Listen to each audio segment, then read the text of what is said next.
పరిశుద్ధ గ్రంథము నుండి నిర్గమకాండము 15వ అధ్యాయంలో ఒక భాగం చదువుకుందామండి.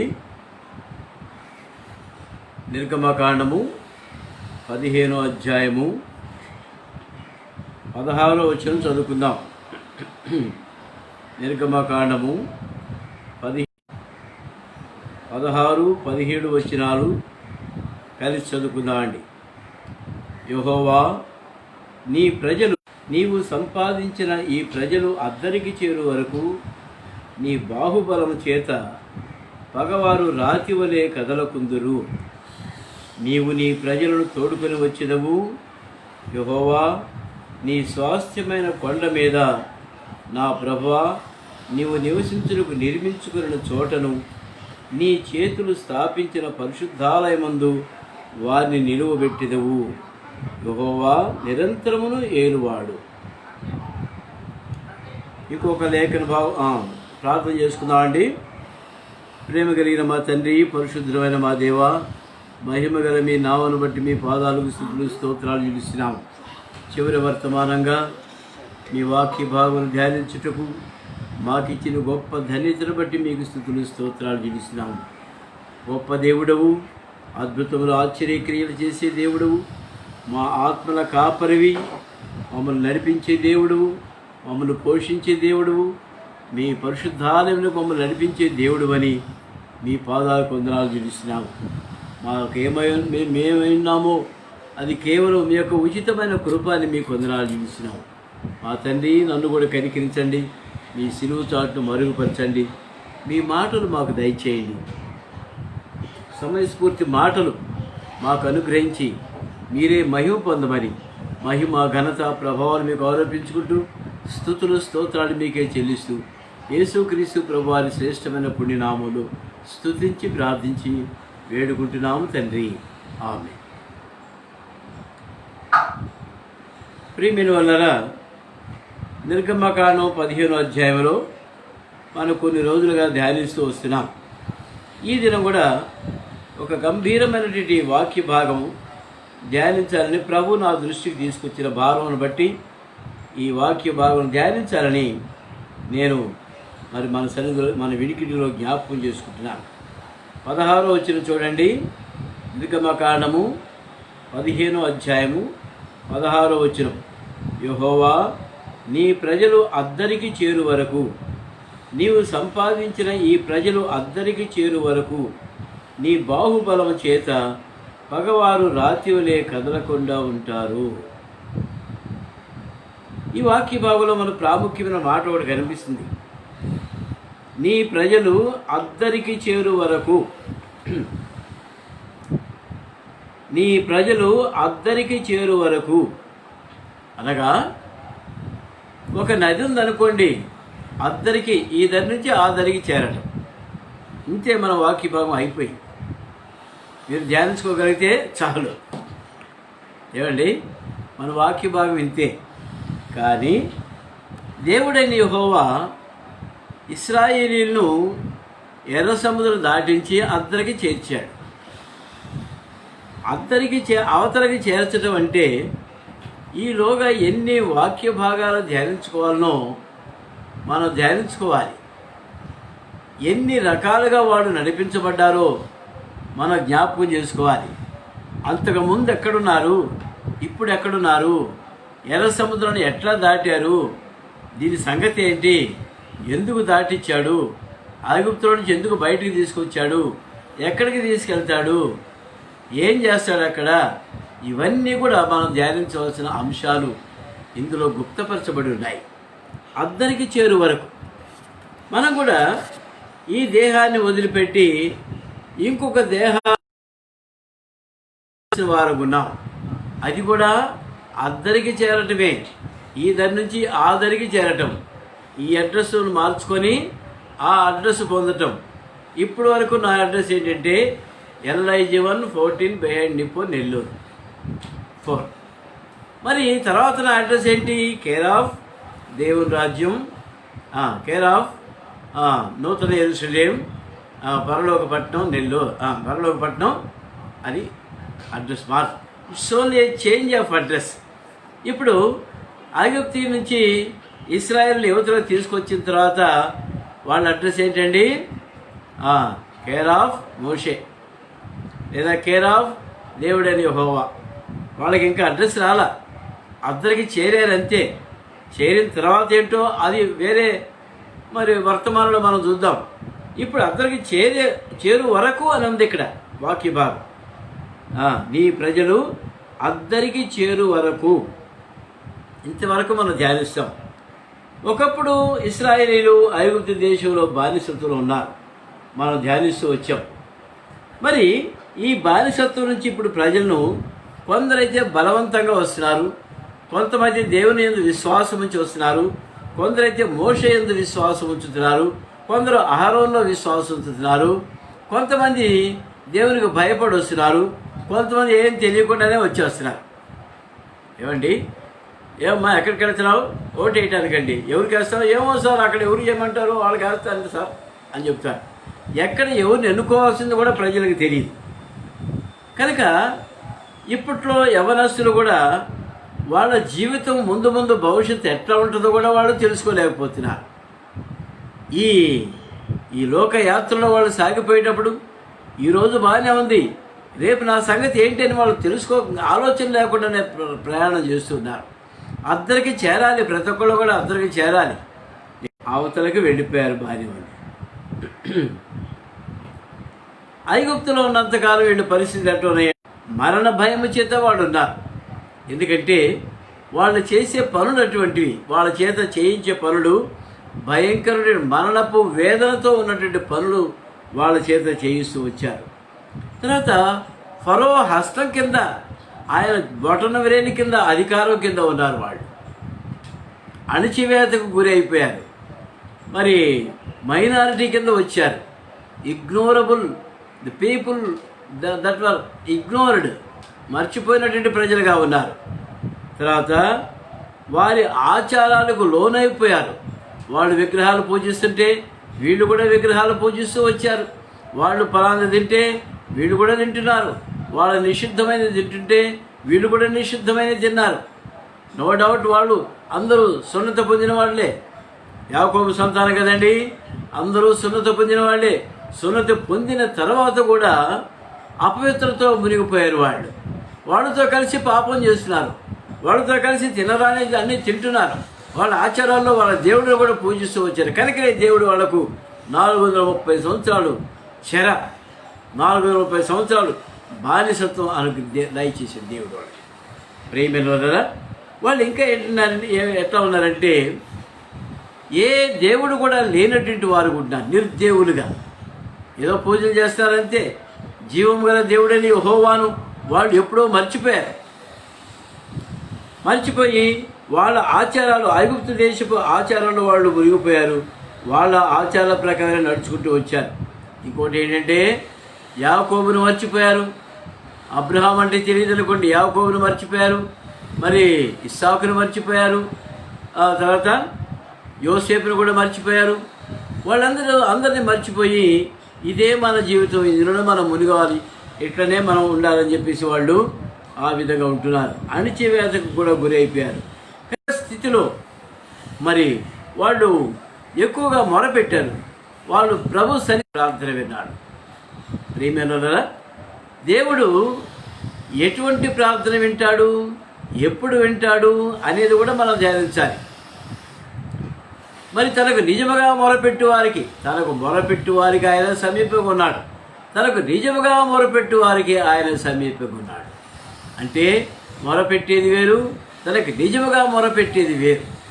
ప్రియమైనవారా, ఇందాక మనం ఆరాధన చూసాం. ఆరాధనలో మనం ఒక మాట మాట్లాడుకున్నాం, ఆత్మతో సత్యంతో ఆరాధించాలి. ప్రభును ప్రార్థించినప్పుడు కూడా మరి ఆయన చిత్తానుసారంగా మనం ప్రార్థించే వారంగా ఉండాలి. విరిగి కలిగిన హృదయంతో ప్రార్థించినప్పుడు ఆయనకి నిజముగా మొరపెట్టినట్టు అవుతుంది. అటువంటి ప్రార్థన ఎటువంటిదంటే, ప్రభా ఈ మందిరం కట్టుకున్నందుకు నీకు వందనాలు, ప్రభా ఈ మందిరంలో శ్రేష్టమైన పెద్ద పెద్ద మరి అన్నీ ఇచ్చావు, నీకు వందనాలు చూపిస్తున్నాను, మంచి బైక్ సెట్ ఇచ్చావు, మంచి యమహా ఇచ్చావు. ఇది కాదండి ఆరాధన. ఇంకా ఏం కావాలి? మాకు ఒక మంచి బలిపీఠం దయచేయండి, మంచి చందాపేట దయచేయండి, పెద్ద ఖరీదు గలటువంటి కుర్చీలు దయచేయండి, ఖరీదు గల టేబుల్ దయచేయండి అని ప్రార్థన చేయాలి. అది కాదు ప్రార్థన అంటే, ప్రభువు చిత్తానుసారంగా మనం అడిగేవారం ఉండాలి. వీళ్ళు ఇశ్రాయేలు విరిగి నలిగిన హృదయాలతో, వాడు నలిగిపోయిన హృదయం, నీ నీ పరిచయం నేను పనికిరాను ప్రభా, ఇంకెవరైనా జ్ఞాపకం చేసుకో ప్రభా. దేవుడు ఒకసారి ఒక వ్యక్తిని నిర్ణయించాడు అంటే there will be no change. ఆయన మాట నిలుచును, no amendment, no going back. కనుక మోషేని ఏర్పాటు చేసుకున్నాడు. దేవుడు తన ప్రజలని వారిని బయటికి నడిపిస్తున్నాడు. మన పరిస్థితి ఎట్లా ఉందండి? వాళ్ళైతే ఆ విధంగా ఉన్నారు. మా విధానం చదువుదాం. అన్ని జనులై ఉండి శరీరమందు చేతితో చేయబడిన సున్నతి గలవారు అనబడిన వారి చేత మీరు, అంటే సున్నతి ఉండి కూడా సున్నతి లేని వారుగా ఉండి, ఆ కాలమందు ఇశ్రాయేలుతో సహపౌరులు కాక పరదేశులను, వాగ్దాన నిబంధనలు లేని జనులను, పరజనులను, నిరీక్షణ లేని వారును, లోకమందు దేవుడు లేని వారిని అయ్యండి క్రీస్తుకు దూరస్తులుంటారని మీరు జ్ఞాపకం చేసుకోండి. మనం కూడా ఒకప్పుడు ఏ దేవుడు లేనటువంటి పరిస్థితుల్లో తెలియని దేవునికి మనం ఆరాధించే సమయంలో విగ్రహాలను పూజించేటప్పుడు అటువంటి పరిస్థితిలో దేవుని ప్రజలుగా ముద్ర వేశాడు. ఆయన ఆరాధించే ప్రజలుగా చేశాడు. మరి అందరికి మనం చేరినట్టుగా ప్రభు ఏర్పాటు చేసి, వాళ్ళు ఎర్ర సముద్రంలో బాప్తిసం పొందారు. మనం కూడా మారు మనసు పొంది ప్రభు నమ్మి విశ్వాసం ద్వారా మరి బాప్తిసం తీసుకొని ప్రభు యొక్క మందలో మనం చేర్చబడ్డాం. ప్రియమైన వాళ్ళరా, నీ ప్రజలైన వారు అద్దరికి చేరు వరకు నీవు వారిని తోడుకొని పోచ్చినవు. ఇంకో మాట చూసుకుందామండి. వాళ్ళైతే ఎర్ర సముద్రం దాటిన తరువాత, లేదా శత్రువులు వెనుకున్నారు. వాళ్ళు ఐగుప్తీయులు ఇశ్రాయేలును చూస్తున్నప్పుడు వాళ్ళకి మతిపోయింది. ఒరే, సముద్రంలో దారి అట్టొచ్చిందిరా, సముద్రం చీల్చబట్టం ఏంటి, అటు ఇటు నీళ్లు రాసులాగా నిలబట్టడం, గోడ పెట్టినట్టుంది ఏంటి, ఈ దారి ఏంటి అని వాళ్ళు నిశ్చేష్టులు అయిపోయారు. అంటే రాతి వలె కదలకుండా ఉన్నారు. ఏమండి, రాతి వలె కదలకుండా ఉన్నారంట. పగవారు రాతి వలె కదలకుండా ఉన్నారు. బైబిల్లో కదలకుండా అయిపోయాడు. ఎవరో చెప్తారా? ఐడియా రావట్లేదా? వాక్య భాగంలో మీరు ధ్యానిస్తున్నారు, మీకు తెలుసు, వెంటనే గుర్తు రాదు, నోట్లోనే ఉందండి, బయటకు రావట్లేదు అని అంటారు. నేను చెప్తున్నాను చూడండి. మొదటి సమూయేలు గ్రంథము 25వ అధ్యాయము 37వ వచనం చదువుకుందామండి. మొదటి సమూయేలు గ్రంథము 25వ అధ్యాయము 37వ వచనం.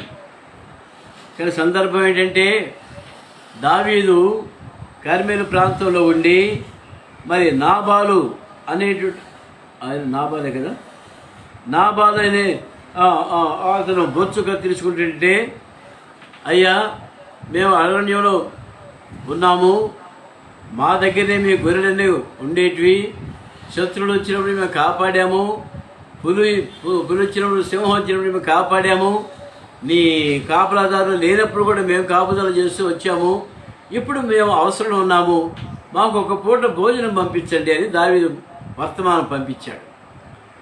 నాబాలు ఏమన్నాడు? దావీదు, నాకు తెలియదు, నాకేదో దేవుడు మంచి సమృద్ధి కలిగిన ఆస్తి ఇచ్చాడు, మంచి గొర్రె బొచ్చు, నేను అమ్ముకుంటే కొన్ని కోట్లు వస్తాయి నాకు, దావీదు ఎవరయ్యా, నాకు తెలియదు, పో, ఏమి ఇచ్చేది లేదు పోనన్నాడు. అప్పుడు దావీదుకి విపరీతమైన కోపం వచ్చింది. కత్తి చేత నాబాలను వధించేదానికి రెడీ అయిపోయాడు.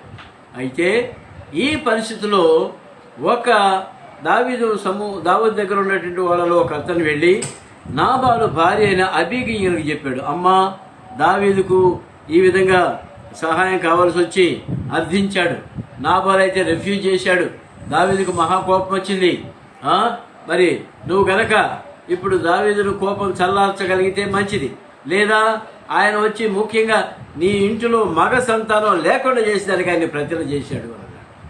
ఈ మాటలు వినింది అమ్మో, దావీదు మాట కాదన్నాడా? నా భర్త అయ్యా మోటివాడు నాయన, అతను నాబాలు, అతని పేరే నాబాలు, ఆయన చెప్పిన మాటలు పట్టించుకోబాకండి, ఆయన పలికిన మాటలు పట్టించుకోబాకండి అని శ్రేష్టమైన ఆహార పదార్థాలు కొన్ని గాడిదల మీద వేసుకొని, మరి ఖర్జూర పడలు, ఇవేంటి అత్తి పండ్లు ఏమంటారండి, అంజీర్, ఆ ముద్దలు అవన్నీ తీసుకొని, మరి రొట్టెలు అవన్నీ తీసుకొని, ద్రాక్షలు తీసుకొని నా అబీగైలు వెళ్ళి దావీదుకి ఇస్తాడు. దావీదు సంతోషించి ఆయన కోపం చల్లార్చుకుంటాడు. అయితే తెల్లారి ఏం చేసిందంటే, బాగా మత్తులో ఉన్నాడు నాబాలు. మత్తు దిగిన తర్వాత అబీగైలు వెళ్ళి నాబాలుతో మాట్లాడుతుంది. 37 ఉదయమున నాబాలునకు మత్తు తగ్గి ఉన్నప్పుడు అతని భార్య అతనితో ఆ సంగతులను తెలియజెప్పగా భయం వచ్చి తగినను, అతడు రాతి వల్లే బిగిసిపోయాడు. గమనించారండి? ఊరికే ఏమైందంట, అతను గుండె పగిలను, అతడు రాతి వల్లే బిగుసుకుపోయాను. సడన్ కార్డ్ ఏమండి, వెంటనే ఇప్పుడు డాక్టర్స్ అడిగితే ఎట్లా చచ్చిపోయాడండి నాబాలు అని అడిగితే వాళ్ళు ఇచ్చే డెత్ సర్టిఫికేట్ అది. సడన్ కార్డియాక్ అరెస్ట్, గుండె పగిలి చనిపోయాడు. ప్రియమిత్రులారా, అట్లనే 10 రోజులు ఉన్నాడు. అది ఇక్కడ గమనించాల్సింది. రాతి వలె బిగిసిపోయి 10 రోజులు జీవంతోనే ఉన్నాడు. 10 దినములైన తరువాత యెహోవా నాబాలును మొత్తగా అతడు చనిపోయి. ప్రియమిత్రులారా, మరి ఆ విధంగా వాళ్ళు అద్దరికి చేరు వరకు ఎన్ని అనుభవాలు ఇశ్రాయేలు గమనిస్తున్నారో మనం చూడాలి. ఇవన్నీ ఇశ్రాయేలు చూస్తున్నారు. ఏంటి పరిస్థితి? వెనక శత్రువు, ముందు సముద్రం అనుకున్నాం, సముద్రం దాటేసాం, శత్రువు ఉన్నాడు, శత్రువు మధ్యలోకి వచ్చాడు, సముద్రంలో మునిగిపోయాడు. ఏంటి అద్భుతాలు, ఈ ఆశ్చర్యకార్యాలని చెప్పేసి వాళ్ళు కూడా నిశ్చేష్టులైపోయి ఇశ్రాయేలు కూడా ప్రభువును ఘనపరుస్తుందని మొదలుపెట్టారు.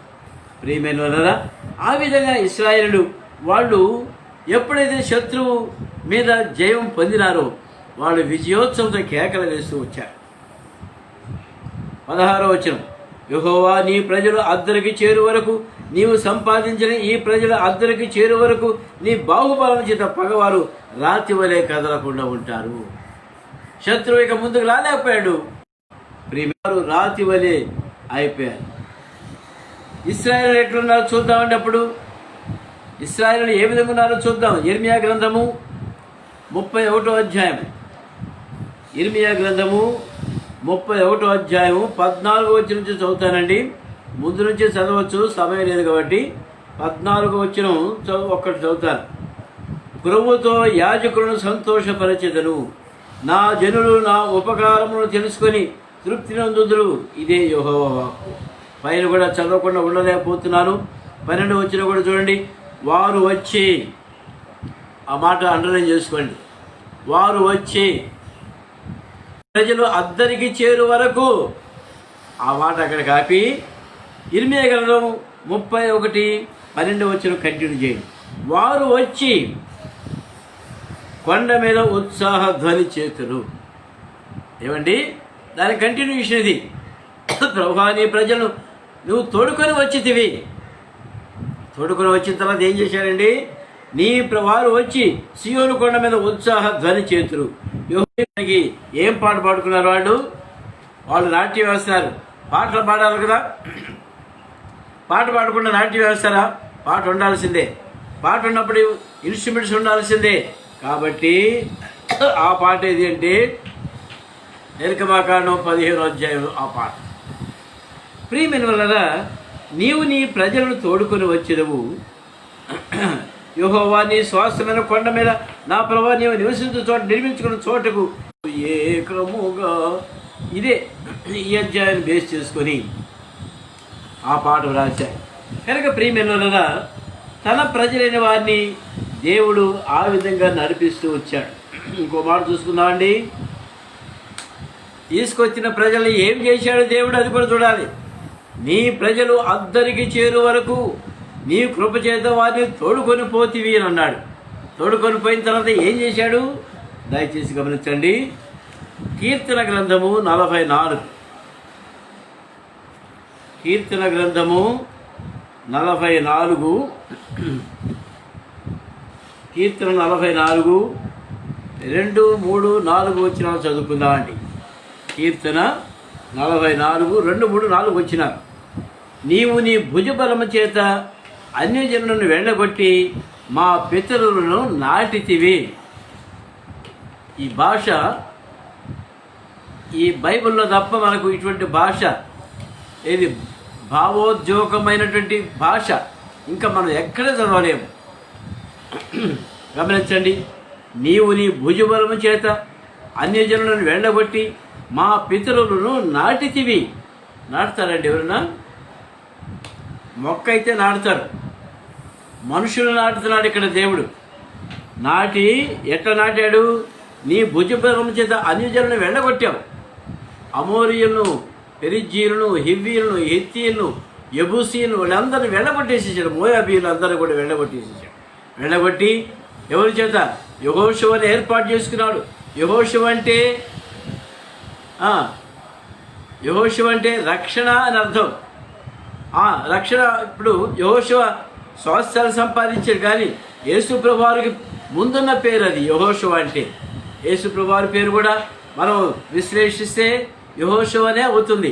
ఆయన రక్షణకు ఆధారమైన దేవుడు, మన రక్షణకు ఆధారమైన దేవుడు, మనకు రక్షణ ఇచ్చిన దేవుడు. అన్ని జనులను వెళ్ళగొట్టి మన పితరులైన వారిని అక్కడ నాటాడు. ఎక్కడ? యెరూషలేములో, బెత్లెహేములో, ఇంకా అన్ని చోట్ల, బేతేలులో, కర్మెలులో, అన్ని చోట్ల తన ప్రజలను వారిని ఆయన నాటాడు. జనములను నిర్మూలన చేసి వారిని వ్యాపింపజేసేదివి. ఇంకా వాళ్ళు ముందుకెళ్ళాలి, ఇంకా స్వాధీనపరచుకున్న దేశం, ఇంకా విశాలమైన దేశం ముందున్నదని యెహోషువ గ్రంథంలో మనం చదువుతున్నాం.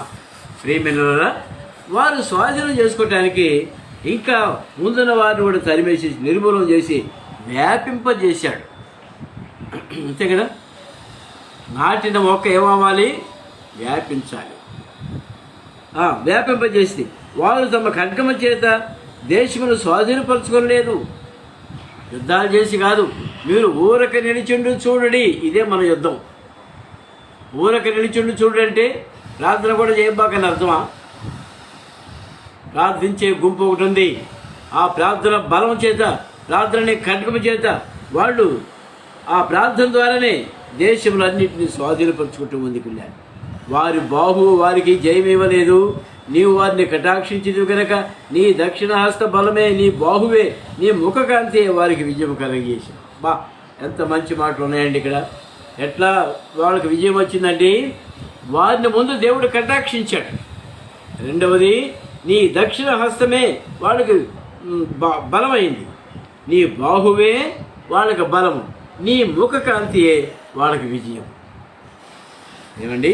దేవుని యొక్క ముఖకాంతి మనం పొందినప్పుడు మనకెంత శ్రేష్టమైన బలం వస్తుందో, శక్తి వస్తుందో చెప్పలేదు. ఆయన ముఖకాంతిని పొందేవారం ఉండాలి. ఉదయాన్నే లేచి తన వాక్య భావం ధ్యానించినప్పుడు ఆయన ముఖకాంతి మనం పొందేవారం ఉండాలి. ఆయన కృపలో మనం బల పొందేవాడు ఉండాలి. చూద్దామండి, మన పితరులను ఇక్కడ నాటిన దేవుడు మళ్ళీ ఏం చేశాడో చూద్దామండి. కీర్తన 80 అట్ట నాటిన దేవుడు విశాలంగా వ్యాపించి దానికి తక్కిన వాళ్ళని కూడా వెళ్ళగొట్టి తర్వాత ఏం చేశాడండి? కీర్తన 88. నీవు ఐగుప్తులో నుండి ఒక ద్రాక్షావల్లిని తెచ్చితివి, అన్యజనులను వెళ్ళగొట్టి దానిని నాటితివి, దానికి తగిన స్థలము సిద్ధపరిచితివి, దాని వేరు లోతుగా పారి అది దేశమంతటా వ్యాపించెను, దాని నీడ కొండలను కప్పెను, దాని తీగలు దేవుని దేవదారు వృక్షమును ఆవరించెను, దాని తీగలు సముద్రం వరకు వ్యాపించెను, యూఫ్రటీస్ నది వరకు దాని రెమ్మలుగా వ్యాపించెను.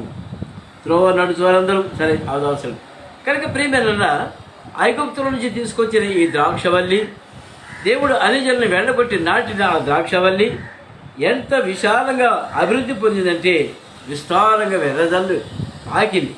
ఎక్కడెక్కడ పాకిందండి? తగిన స్థలంలో నాటాడు దేవుడు. ఎక్కడ తగిన స్థలం అంటే ఏంటి? ఎక్కడ నాటుతారు? మీరు చెట్ల పాదులు పెట్టుకుంటున్నారా? బీరపాదులు పెట్టారా? ఆనపాదులు పెట్టారా? సొరకాయలు ఎక్కడ పెడతారండి? నీడున్న చోట పెట్టవాకండి. నీడున్న చోట పెడితే అవి రావు, మొక్కలు వచ్చినా కూడా ఫలాలు ఉండవు. కనుక సూర్యరశ్మి తగిలే చోట నాటాలి. దానికి తగిన స్థలము సిద్ధపరిచితివి. విశాలంగా ప్రాకేదానికి స్థలము సిద్ధపరిచాడు దేవుడు. మనం కూడా సూర్యరశ్మిని పొందిన వారంగా ఉండి మరి వ్యాపించే వారంగా మనం ఉండాలి. సూర్యరశ్మి అంటే ఎవరు? యేసుక్రీస్తు ప్రభువారే మనకు సూర్యరశ్మి. యేసుక్రీస్తు ప్రభువారే మనకు శక్తి. అదే డి విటమిన్. ఏమండి? ఆ సూర్యరశ్మిలో నీతి సూర్యుని యొక్క రెక్కల చాటు. ఆ సూర్యరశ్మిలో మనం కూడా నాటబడి రాకి విస్తరించి, దేవుడు ఏమన్నాడు? నీవు ఫలించి అభివృద్ధి పొంది విస్తరించి దాన్ని లోపరుచుకొని భూమిని లోపరుచుకొని నిండించండి అని అన్నాడు. విస్తరించకుండా అట్లే ఉంటే ప్రభు నిన్ను రక్షించాడు. నీ ద్వారా ఇతరులను రక్షించుకోవాలని ఆయన కోరుతున్నాడు. నువ్వు ఎంతమందిని రక్షించావు? ప్రభు దగ్గరికి ఎంతమంది నడిపించావు? నువ్వు విస్తరిస్తున్నావా? నాటిన చోటే ఉంటున్నావా? పాత రోజుల్లో సామెత ఉంది, ఎక్కడున్నావు గొంగళి అంటే వేసిన చోటనే ఉండాలి అంటుంది గొంగళి. ఎవరైనా తీస్తే కదా. కనుక ప్రియమైన మనం ప్రభు రక్షించుకున్న తర్వాత కనీసం ఒక్కరికి ఒక వర్తమానం, ఒక సువార్త చెప్పి, అయ్యా యేసు ప్రభు నీ కొరకు రక్తం గార్చాడు, నీ పాపం నిమిత్తం ఆయన శిలువ మరణం పొందాడు, తిరిగి లేచాడు, ఆయన తిరిగి రానంటున్నాడు, నన్ను మమ్మల్ని అందరినీ రక్షించబడని తీసుకెళ్తాడు, నువ్వు కూడా రక్షించబడు, దేవుని రాజ్యంలో ప్రవేశిస్తావు. సామాన్యమైన సువార్త చెప్పావంటే, ప్రార్థనాపూర్వకంగా వెళ్ళి ఈ చిన్న 4 మాటలు నేను చెప్పావంటే ఆత్మలు రక్షించబడతాయి. ప్రియమైనరా, ఈ ద్రాక్షవల్లి ఎట్లా నాటుకున్న చూడండి, దాని వేరు లోతుగా పారి అది దేశమంతటా వ్యాపించింది. ఆ వారిని గురించిన భయము రాహాబ్ అంటది, మిమ్మల్ని గురించిన భయము మాలో ఉంది అంటుంది. ఎంత చక్కని ఆ వేసైనా కూడా ఎంత చక్కని మాట పలికిందండి. అన్యజనులకు అన్య రాజులకు వారిని గురించిన భయం లేదు. ఆమె తెలుసుకుంది, మిమ్మల్ని గురించిన భయము మా ప్రజల్లో ఉన్నదండి. ఇశ్రాయేలు గురించిన భయము వాళ్ళలో ఉండాలి. దాని వేరు లోతుగా పారి అది దేశమంతటా వ్యాపించింది. దాని నీడ కొండలను కప్పింది. కొండల మీద కూడా పాకిపోయింది. ఏమండి, మా ఇంటి ముందు ఒక చెట్టు ఉంది, పూల చెట్టు. మామిడి చెట్టు మీదకి వెళ్ళి దాన్ని మూసేసేసి, ప్రియమైన ఇది ఏమైందంటే కొండలు కూడా కప్పిందంట. దాని తీగలు దేవుని దేవదారు వృక్షంలో ఆవరించింది. దేవుని యొక్క దేవదారు వృక్షాలు అనగా ఆయన సేవకులను ఏర్పాటు చేసిన ప్రవక్తలను ఆశ్రయించి వాళ్ళను ఆవరించింది. ప్రియమైన నాటబడిన ద్రాక్షవల్లి ఆవి రీతిగా ఫలించే వారంగా మనం ఉండాలి. మనం కూడా ప్రభు కొరకై శ్రేష్టమైన ద్రాక్ష తీగల వల్ల నాటబడి ఆయన కొరకు ఫలించే వారంగా మనం ఉండాలి. ముందుకు వెళ్ళిపోదామండి. రోమీలకు రాసిన పత్రిక మన సంగతి కూడా చూద్దాం. వాళ్ళు బాగానే నాటబడ్డారు, మంచి దేశంగా వాళ్ళు నిర్మించబడ్డారు, వాళ్ళను దేవుడు పరిశుద్ధాత్మను చేర్చాడు. మనం కూడా మన పరిస్థితి ఏంటో కూడా మనం చూసుకుందాం. మనం ఏ విధంగా ఫలించాలి, ఏ విధంగా ఆ విధంగా పాకాలి, ఏ విధంగా విస్తరించాలి, మన ఆత్మీయ జీవితం మనం ఎట్లా ఎదగాలి అనేది కూడా మనం చూడాలి. దయచేసి గమనించండి. రోమీలకు రాసిన పత్రిక 6వ అధ్యాయము, రోమీలకు రాసిన పత్రిక 6వ అధ్యాయము 16, 17 వచ్చినవండి. లోబడుటకు దేనికి మీరు దాసులుగా అప్పగించుకుందరో అది చావు నిమిత్తం పాపమునికే కానీ నీతి నిమిత్తం విధేయతగా కానీ మీరు దేనికి మీరు లోబడుదురో దానికే దాసులుగుదరని మీరు ఎదుగురా. మీరు పాపములకు దాసులైంటారు కానీ ఏ ఉపదేశ క్రమములకు మీరు అప్పగింపబడితురో దానికి హృదయపూర్వకంగా లోబడిన వారై విస్తరించండి అంటున్నాడు. ఒకప్పుడు మనం పాపములకు విధేయులైపోయాము, పాపం మన మీద ఏలుబడి చేసింది. ఇప్పుడు పాపం వదిలిపెట్టాము, నీతికి దాసులమైనాము, నీతి చేత ఏలబడే వారం ఉండాలి, విస్తరించే వారం ఉండాలి. ఇంకో మాట చూసుకుందామండి. ఇంకో మాట చూసుకుందాము. ప్రకటన గ్రంథము ఇంకా చాలా ఉన్నాయి, వర్ణించలేం కానీ క్లుప్తంగా ముగిస్తున్నానండి. ప్రకటన గ్రంథము 1వ అధ్యాయము. ప్రభు మనల్ని ఏం చేసినో చూద్దాం. ప్రకటన గ్రంథము 1వ అధ్యాయము 6వ వచనం చదువుకుందామండి. మనలను ప్రేమించుచు తన రక్తం వల్ల మన పాపములను మనల్ని విడిపించిన వానికి మహిమయు ప్రభావమును యుగ యుగములు కలుగునుగాక. ఆమెన్. ఆయన మనల్ని తండ్రి యొక్క దేవునికి ఒక రాజ్యముగాను యాజకులుగాను చేసెను. ఇదిగో ఆయన మేఘారుడే వచ్చుచున్నాడు. ప్రతి నేత్రము ఆయనను చూచును. ఆయనను పొడిచిన వారును ఆయన చూచెదరు. భూజనులు అందరూ ఆయనను చూచి రొమ్ము కొట్టుకుందరు. అవును, ఆమెన్. ఏం చేశాడు మన ప్రభువు? నీ ప్రజలు అద్దరికి చేరు వరకు నీ పరిశుద్ధాత్మకు వారిని నడిపించింది. ఈ రెండు మాటలు మనం ధ్యానిస్తున్నాం. అద్దరికి చేర్చాడు ప్రభు, అనగా పాపము నుండి దాటించాడు, బానిసత్వం నుంచి దాటించాడు, సాతాను యొక్క అధికారం నుంచి దాటించి మనల్ని ఎక్కడికి తీసుకొచ్చాడు? దేవునికి రాజ్యం కొరకు మనల్ని యాజకులుగా, రాజులుగా ఏర్పాటు చేస్తున్నాడు. అందును బట్టి ప్రభువుకు మనకు కృతజ్ఞులుగా జీవించాలని కోరుతున్నాను. ఇంకో మాట చూసుకుందామండి.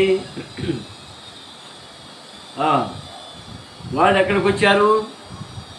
ఇశ్రాయేలు ఎక్కడికి వచ్చారండి? ఐగుప్తును దాటారు, ఎర్ర సముద్రం దాటారు, సీనాయి కొండకు వచ్చారు. సీనాయి పర్వతం అంటే దాన్ని ధ్యానించాలంటే చాలా సమయం కావాలి. ఒక్క మాటే దాని గురించి చెప్తున్నాను. సీనాయి పర్వతం అంటే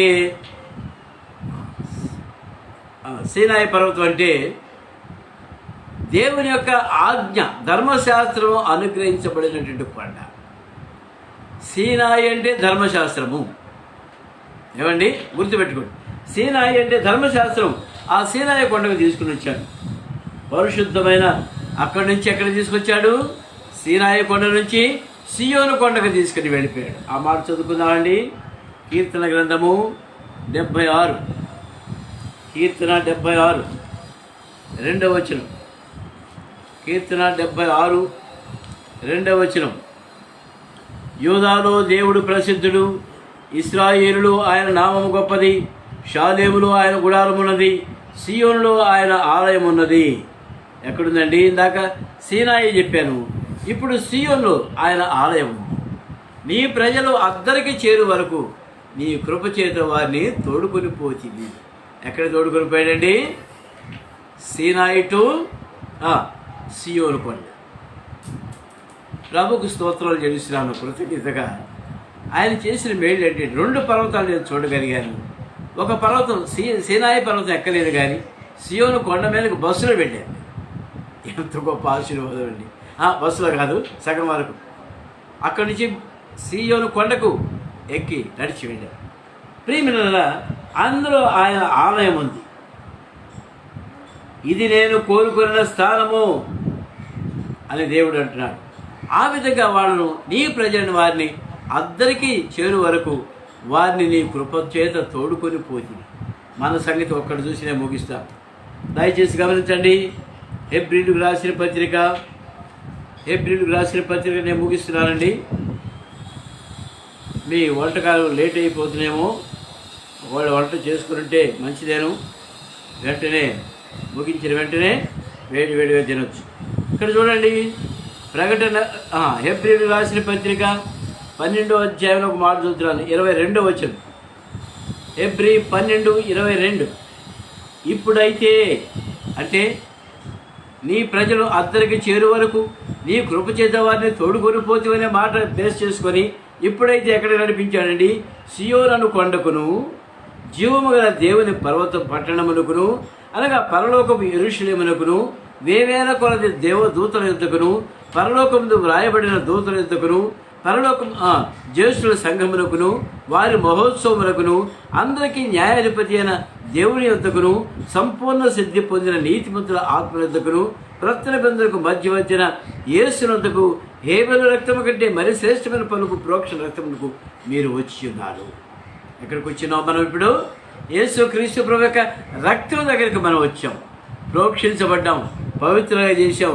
జ్యేష్ఠుల సంఘానికి మనం ప్రభు చేర్చేవాడుకుంటున్నాడు. ప్రియమైన వాళ్ళరా, మన ప్రయాణం మనం సియోనుకు రావాలి అంటే కొన్ని పర్వతాలు దాటవలసిన వారు ఉంటున్నాం. మొట్టమొదట సియోను దాటాలంటే అరారోతు పర్వతం దాటాలి. ఎక్కడుందండి అది? నోవహు తెలుసు. నోవహు అని అడగండి, చెప్తాడు. అరారోతు పర్వతం అంటే విధేయత, దేవునికి, క్రీస్తు ప్రభు వారికి విధేయులుగా ఉండేది మనం నేర్చుకోవాలి. అదే అరారోతు పర్వతం.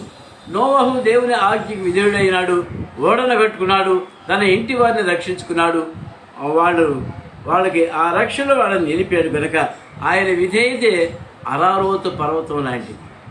ఇంకో మాట చూస్తున్నానండి, మౌంట్ మోరియా పర్వతానికి వెళ్ళాలి. అక్కడ విధేయ తర్వాత మోరియా పర్వతానికి వెళ్ళాలి.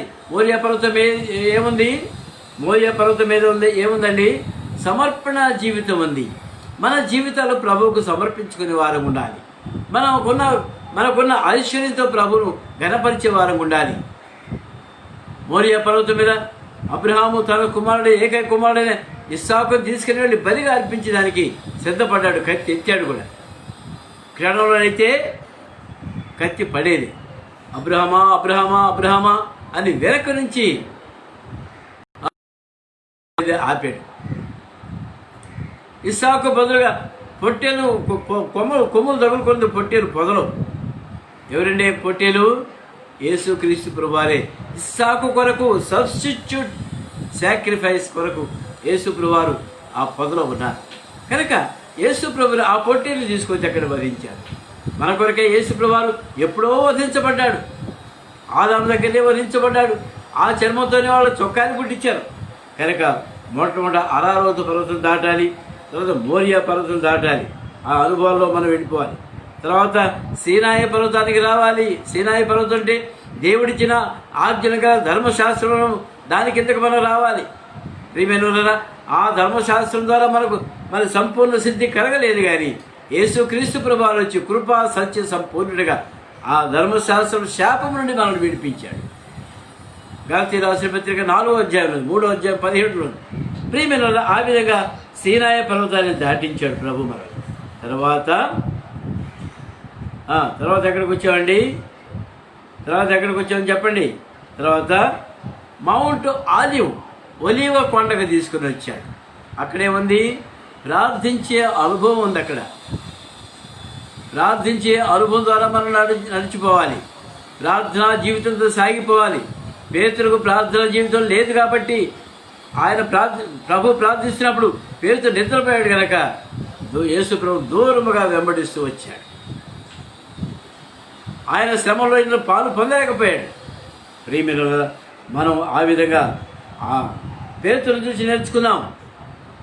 మన ప్రభువును బోకకుండా మన ప్రభువును ఘనపరిచే వారంగా ఉండి ఒలీవ పర్వతం యొక్క అనుభవంలో మనం రండాలి. ప్రార్థించే అనుభవం మనకు కావాలి. ఇంకా మనం దాటవలసిన కొండ ఒకటి ఉందండి. ఏంటా కొండ? ఈ లోకమే పెద్ద కొండ. దీన్ని దాటి దేవుని రాజ్యంలో ప్రవేశించే వారు ఉండాలి. ఆ ఒక్క మాట మళ్ళీ చదువుకుందామండి. ఈ కొండలన్నీ దాటేదానికి దేవుని యొక్క కృప మనకు అవసరము. ప్రభువా, నీ ప్రజలైన వారు అద్దరికి చేరు వరకు చదువుకుందాం. మళ్ళీ 16వ వచనం, నిర్గమకాండం 15-16 వచనం. యెహోవా, నీ ప్రజలు అద్దరికి చేరు వరకు, నీవు సంపాదించిన ఈ ప్రజలు అద్దరికి చేరు వరకు నీ బాహుబలం చేత పగవారు రాతి వలె కదలకుందురుగా. నీవు నీ ప్రజలు తోడుకొని వచ్చేదవు. నీ యెహోవా, నీ స్వాస్థ్యమైన కొండ మీద నా ప్రభువా, నీవు నివసించుటకు నిర్మించుకున్న చోటను నీ చేతులు స్థాపించిన పరిశుద్ధాలయమందు వారిని నిలువబెట్టుదువు. గమనించారండి? మన ప్రభు మనల్ని కూడా ఆ రీతిగా ఆ కొండలని దాటించుకొని దేవుని యొక్క సన్నిధిలోనికి మనను తీసుకుని వచ్చాడు. ఆయన పరిశుద్ధాలయంలో మనల్ని చేర్చాడు. ఆయన ఘనపరిచే వారంగా, ఆయన సన్నిధిలో ప్రార్థించే వారంగా, ఆయన సన్నిధిలో ఆరాధించే వారంగా మనం ముందుకు సాగిపోవాలి. ఏమంటాడు? ఎందుకు మొదలుపెడుతున్నాం మోషే? సాగిపోవడి. నిర్గమకాండము 15వ అధ్యాయము 15వ వచనం. సాగిపోవడి. ఈ విధంగా మనం ఇంకా సాగిపోయేదానికి మనం మరణ పర్యంతం లేదా ప్రభు వచ్చే పర్యంతం విశ్వాసయాత్రలో సాగిపోయే వారం ఉన్నప్పుడు దేవుడిచ్చే అద్భుతమైన ఆశీర్వాదాలు మనం పొందగలిగే వారం ఉంటాం.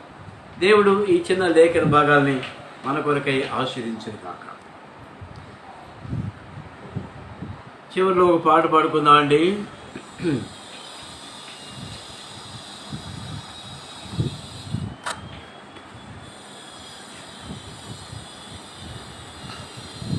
సియోనుపురమా, ఆ పాట పాడుకుందాం. పాట సంఖ్య చెప్పండి. సియోను పురమా. ఎంత నంబరు?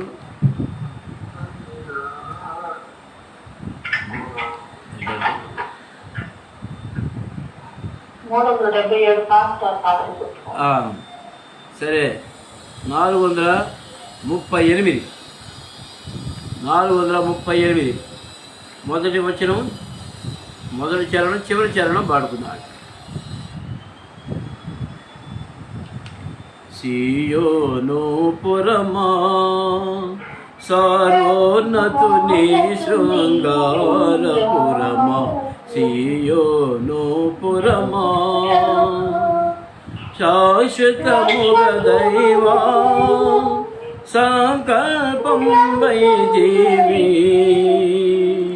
శాశ్వతముగ దైవా సంకల్పం వై జీవి, స్వర్ణాలంకారాసియోను సతతము నీదే అనుభవ భాగ్యం, సియోను పురమా, శాలేము రాజు సంతోషముగా సంధించెను నిన్ను, శాలేము రాజు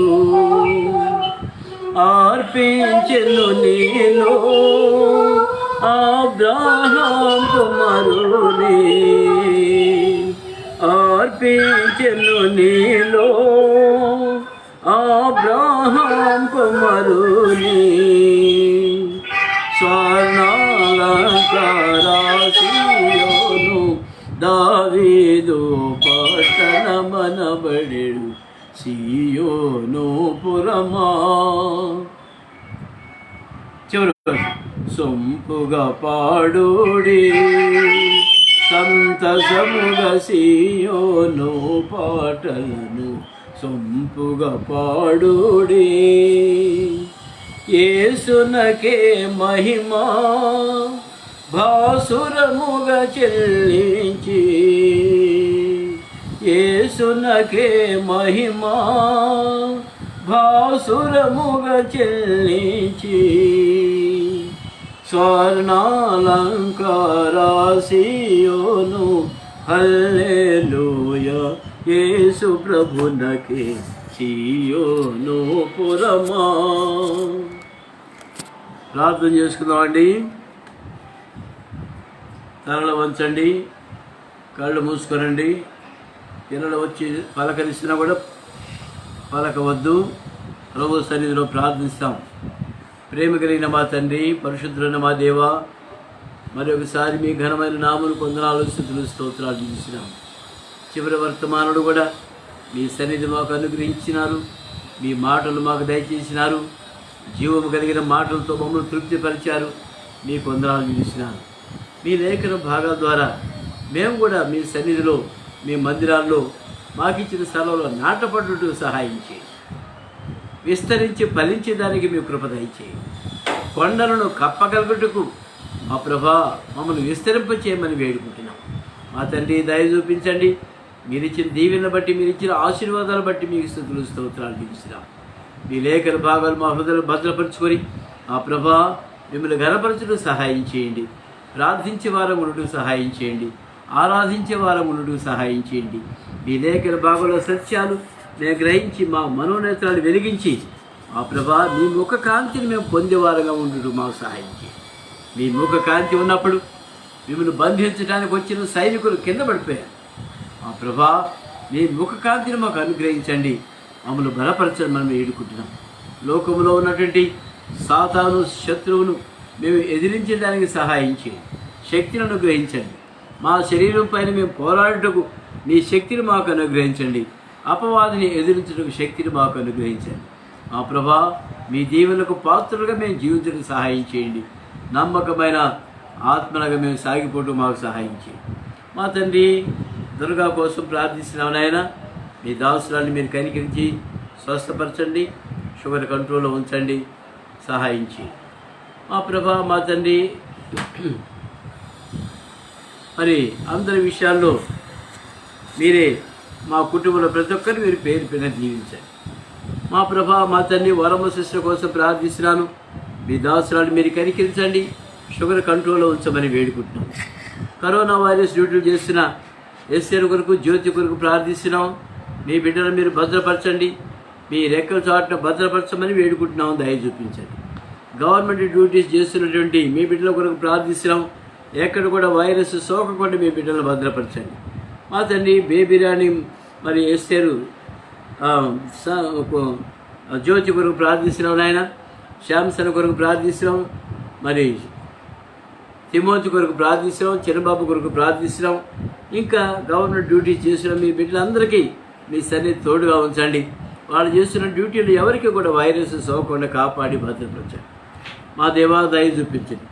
భవిష్యత్తు కొరకు ఎదురు చూస్తున్నటువంటి మా ప్రభా మీ బిడ్డల కొరకు ప్రార్థిస్తున్నాం. దయ చూపించండి, సహాయం చేయండి. సిక్ అండ్ సఫరింగ్లో ఉన్నటువంటి మీ బిడ్డల కొరకు ప్రార్థిస్తున్నాం.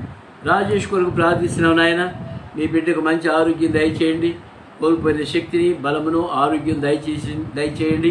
సంపూర్ణమైన స్వస్థత దయచేయమని వేడుకుంటున్నాం. మా దేవా దయ చూపించండి, సహాయం చేయండి. మిసెస్ ఫిలిప్ గారి కొరకు ప్రార్థిస్తున్నాం. నాయన మీ దాసులను స్వస్థపరచండి, బలపరచండి.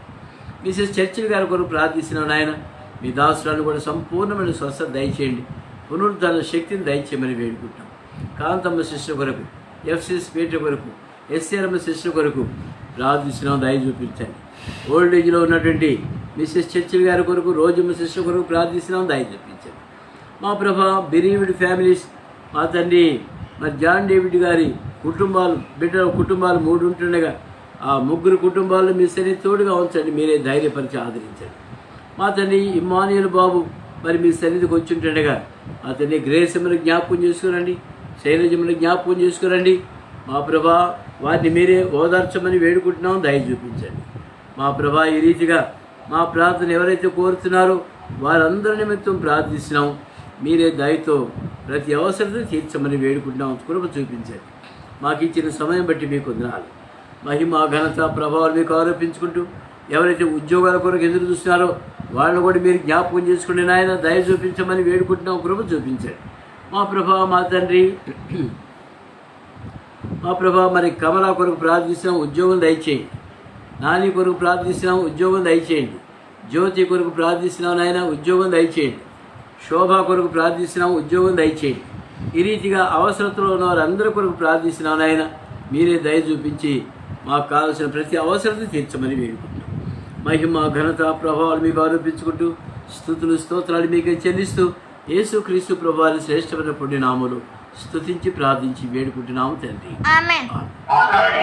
మన తండ్రి అయిన దేవుని యొక్క మహిమ, యేసు క్రీస్తు ప్రభువారి యొక్క కృప, పరిశుద్ధాత్మ దేవుని యొక్క అన్యోన్య సహవాసము నిరంతరము మనతో నడిపించునుగాక. ఆమేన్.